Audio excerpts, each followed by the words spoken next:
Assalamualaikum warahmatullahi wabarakatuh. Berikut ini adalah tugas untuk matkul interaksi manusia dengan komputer. Nama saya Afrizaldo. Di sini saya akan mempresentasikan dengan tema ragam dialog dan desain. Untuk bab satunya pendahuluan. Yang pertama itu tujuan. Tujuan itu ada yang A untuk mengenal ragam jenis dialog dan desain, dan yang B nya untuk mendeskripsikan dialog dan dialog style. Terus selanjutnya ada latar belakang. Pengertian umum, dialog adalah proses komunikasi antara dua orang atau lebih agen yang ada di lokasi, dan dialog adalah pertukaran instruksi dan informasi yang mengambil tempat antara user dan sistem komputer. Informasi yang disusun dalam formulir, nama-nama dan susunan menu, ukuran dan bentuk dari ikon dan lain-lain. Semuanya harus konsisten di seluruh sistem. Konsisten mengizinkan banyak aksi menjadi otomatis. Jika ada aplikasi baru hadir dengan fungsi yang berbeda, akan menyebabkan user harus mempelajari kembali operasi-operasi yang dilakukan. Misalnya, konsistensi di dalam menu bar untuk file edit dan format. Bab 2 ada pembahasan. Pembahasan di sini ada yang pertama definisi ragam dialog. Ragam dialog atau dialog style merupakan pengorganisasian berbagai teknik dialog interaktif yang memungkinkan terjadinya komunikasi antara manusia dengan komputer. Yang kedua, sifat penting ragam dialog. Yang A, inisiatif. Inisiatif dapat menentukan tipe-tipe pengguna yang dituju oleh sistem yang dibangun. Yang B, ada keluasan. Sistem komputer harus menyesuaikan diri dengan keadaan pengguna, misalnya memberi kesempatan user untuk customizing sistem. Yang C, ada kompleksitas. Sistem yang dibuat sesuai dengan yang diperlukan.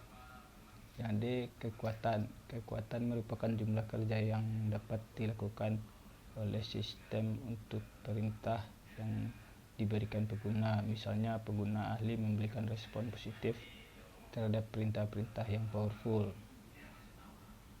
E, beban informasi. Penyajian informasi harus disesuaikan dengan aras pengguna. Yang F, konsistensi.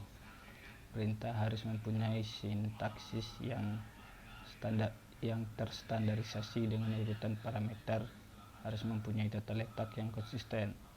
Format pemasukan data harus kompatibel. Konsistensi di sini bukan berarti semua interface mempunyai tampilan yang sama. Yang G, umpan balik. Setiap aksi dari user harus menghasilkan suatu respon yang dapat diterima dengan baik oleh user. Yang H, ada observabilitas. Sistem berfungsi secara benar dan nampak sederhana meskipun sebenarnya pengolahan internalnya sangat rumit. Yang I-nya ada kontrolabilitas.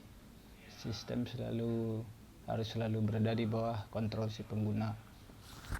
Yang J-nya efisiensi. Efisiensi sangat penting jika berpengaruh pada waktu tanggap atau laju penampilan sistem. Yang K, keseimbangan. Dalam merancang sistem, hendaknya mengetahui kemampuan antara manusia dan komputer. Manusia dapat menangani berbagai persoalan yang berurusan dengan perubahan lingkungan, pengetahuan tidak pasti dan tidak lengkap, sedangkan komputer dapat melakukan pekerjaan yang berulang dan rutin. Penyimpanan dan pencarian data yang handal memberikan hasil komputasi yang sangat akurat.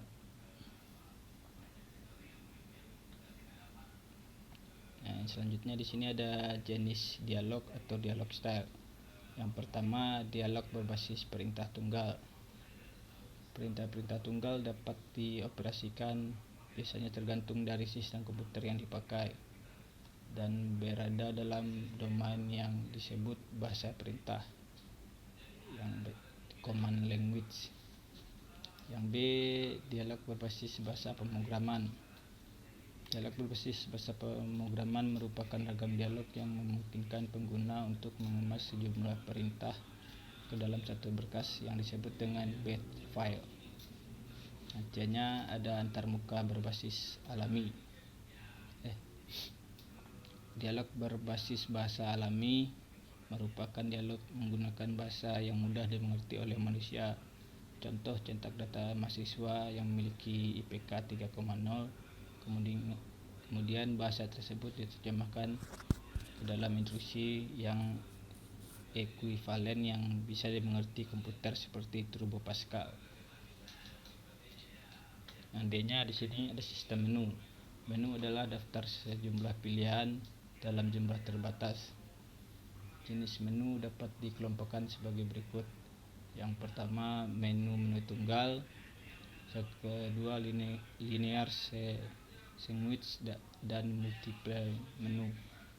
Yang ketiga ada tristruktur menu. Dialog berbasis pengisian borang. Dialog berbasis pengisian borang merupakan suatu penerapan langsung dari aktivitas pengisian borang dalam kehidupan sehari-hari dalam sistem komputer. Yang F, antarmuka berbasis icon. Dialog berbasis icon adalah ragam dialog yang banyak menggunakan simbol-simbol dan tanda-tanda untuk menunjukkan suatu aktivitas tertentu. Yang G, di sini ada sistem penjendelaan atau windowing system. Sistem penjendelaan adalah sistem antarmuka yang memungkinkan pengguna untuk menampilkan berbagai informasi ke dalam bagian-bagian layar yang tidak saling berpengaruh. Yang H, ada manipulasi langsung. Manipulasi langsung merupakan ragam dialog yang menggunakan langsung suatu aktivitas oleh sistem kepada pengguna, sehingga aktivitas itu akan dikerjakan oleh sistem komputer. Ketika pengguna memberikan langsung instruksi lewat manipulasi langsung dari semacam kenyataan maya, virtual reality, yang terpampang lewat tampilan yang muncul di layar. Yang I, di sini ada antarmuka berbasis interaksi grafis. Dialog berbasis interaksi grafis atau GUI merupakan dialog yang menggunakan bentuk visual seperti grafik, ikon, dan animasi. Contoh pada Microsoft Word, ketika kursor mendekati suatu ikon, akan muncul pesan yang menunjukkan arti ikon tersebut. Selanjutnya ada bab 3 untuk penutupan. Yang pertama, kesimpulan. Efisiensi dalam sistem komputer yang melibatkan berbagai macam aspek sosial telah melahirkan bermacam-macam ragam dialog untuk kerja manusia dan komputer secara bersama-sama, dan hasil yang diperoleh dari kerjasama antara manusia dan komputer, sehingga meskipun efisiensi dalam aspek rekayasa perangkat lunak sistem menjadi sangat penting jika mereka berpengaruh pada waktu tanggap atau laju teknologi penampilan sistem, seringkali perancang lebih memilih untuk memanfaatkan hasil teknologi baru untuk meminimalkan ongkos pengembang sistem. Sebaliknya, jika tidak dapat dipungkiri bahwa biaya personal dari seorang ahli akan semakin meningkat dari waktu ke waktu. Yang kedua, ada saran. Berbagai ragam dialog sudah dijelaskan di pembahasan makalah ini, dan berbagai aspek yang bisa disimak yang berasal dari beberapa sumber yang dirangkum menjadi satu untuk menjadi sebuah pembahasan yang benar dan baik, sehingga bisa bermanfaat bagi kita semua agar kinerja para pelajar lebih maksimal lagi. Sekian dari saya. Apabila ada kekurangan, mohon maaf. Wassalamualaikum warahmatullahi wabarakatuh.